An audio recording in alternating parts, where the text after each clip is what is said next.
Pelaksanaan ujian sekolah secara serentak di Kota Kupang pada sekolah tingkat menengah pertama dilaksanakan pada hari Senin tanggal 9 Mei tahun 2022. Sesuai dengan pantauan media ini, pada hari pertama di SMP Negeri 9 Kota Kupang, pelaksanaan ujian sekolah berjalan sesuai jadwal yang sudah ditetapkan. Kepala Sekolah SMP Negeri 9 Kota Kupang, Maria Yasinta Giri menjelaskan, tidak ada kendala dalam pelaksanaan ujian sekolah, walaupun 2 tahun terakhir pihaknya melakukan pembelajaran secara online, sedangkan terkait dengan ketentuan kelulusan siswa, akan ditentukan bersama Dewan Guru melalui rapat bersama. Ikuti selengkapnya di sini. Tetapi jangan lupa, dukung kami dengan menekan subscribe, like, komentar dan bagikan, agar Anda dapat mengikuti video-video terbaru dari kami. Memang kita tahu bahwa beberapa waktu sejak tahun 2020 itu kan pandemi COVID-19, sehingga online, anak-anak belajar secara online, tetapi mungkin semua kita tahu bahwa kalau pembelajaran secara online ini atau daring, itu juga banyak kendala-kendala. Mungkin guru siap, dari sisi guru siap untuk mengirim bahan ajar, mengirim tugas-tugas, tetapi dari sisi anak dan juga dari sisi orang tua juga mungkin tidak semua. Karena tadi itu berbagai faktor, misalnya karena kendala HP Android-nya mungkin hanya satu dipakai oleh beberapa orang, atau mungkin juga tidak punya HP Android sama sekali. Kemudian juga yang kedua, walaupun mungkin punya HP Android, tapi mungkin pulsa datanya yang tidak ada. Kemudian akhir-akhir ini sejak bulan Februari, anak-anak juga kita mulai persiapkan mereka semaksimal mungkin. Nah, sekarang bergantung anak-anak lagi di rumah, orang tua juga memperhatikan mereka, memberikan waktu. Tetapi kami punya keyakinan bahwa mereka karena sudah di kelas 9 persiapan ke sekolah lanjutan atas, jadi mereka punya kesiapan. Kan baru-baru ini sempat online lagi. Online 1 bulan. 1 bulan itu. Ya. Tapi animo khusus anak kelas 9 itu animo untuk mengerjakan tugas, bahkan kami tryout pertama secara offline, tryout kedua itu dari online, tetapi anak-anak punya animo, antusias yang memang tinggi, sehingga mereka semuanya mengikuti tryout kedua itu secara daring. Kalau kita melihat bahwa sampai hari jumlah siswa yang mengikutinya berapa banyak? Kami jumlah siswa itu 247 orang dan semuanya hari ini semua mengikuti. Hanya satu tadi sudah datang, dia sudah mengerjakan 26 soal, tetapi karena ini mungkin mimisan.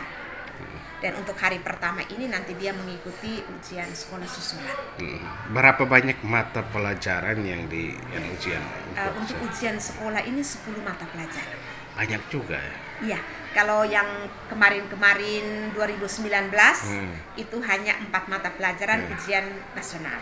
Kemudian yang 6-nya itu menjadi kewenangan sekolah. Tapi sekarang ini kita sudah melaksanakan full ujian sekolah, berarti 10 mata pelajarannya diujikan. Terus kriteria untuk menetapkan mereka akan lulus atau tidak ini? Kriterianya itu, jadi hasil mereka sekolah selama ini, kemudian presentasi kehadiran, kemudian mereka mengikuti semua ujian, tryout 1, tryout 2, kemudian semester 6, itu semua yang kita menggunakan rumus rata-ratakan, kemudian dapatlah nilai ujian, nilai akhir. Nilai akhir itu yang nanti kita keluarkan dalam bentuk surat keterangan lulus untuk dibawa sambil menunggu ijazah. Mereka pakai untuk bisa mendaftar. Kemudian dari nilai dari surat keterangan lulus itu yang nanti akan dicantumkan di dalam ijazah. Ini nanti penentuan kelulusan dari pihak sekolah atau dari dinas juga campur tangan? Dari sekolah. Sekolah sendiri yang langsung. Rapat dewan guru menentukan untuk kelulusan.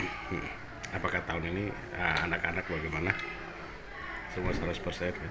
mudah-mudahan kan kita melihat mereka masih melaksanakan ujian, kita lihat hasil ujian. Karena Mungkin itu nanti kami pasti di tingkat dinas itu kan pasti nanti ada rapat lagi. Tapi kita melihat jadi ini kan anak sementara. kalau kebijakan ujian. sekolah sendiri nanti kayak apa? Kalau kebijakan sekolah kita melihat kan mungkin masa pandemi, kemudian karena juga waktu yang cukup lama juga anak-anak melaksanakan pembelajaran secara online. Nah, makanya kita lihat dulu mungkin di situ ada kebijakan-kebijakan. Untuk penentuan kelulusan. Kelulusan yang penting dia harus ikut ujian. Kalau tidak ikut ujian ya tidak mungkin dia bisa lulus. Jangan sampai lulus karena kasihan kita. Tidak juga. Tapi memang hati nurani harus memang juga dipakai untuk ini karena ada beberapa pertimbangan. Tetapi intinya bahwa anak satu harus ujian. Nah kalau tidak ujian bagaimana kita bisa?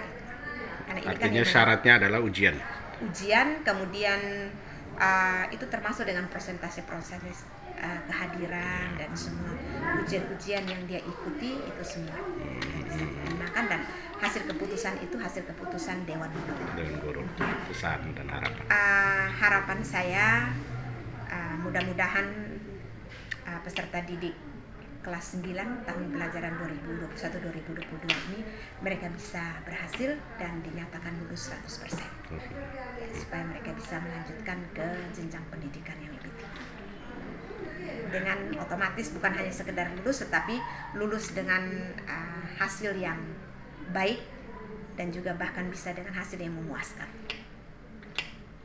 Baik, terima kasih banyak buat waktu dan kesempatannya. Selamat pagi, selamat beraktivitas. Tuhan memberkati. Amin. Terima kasih.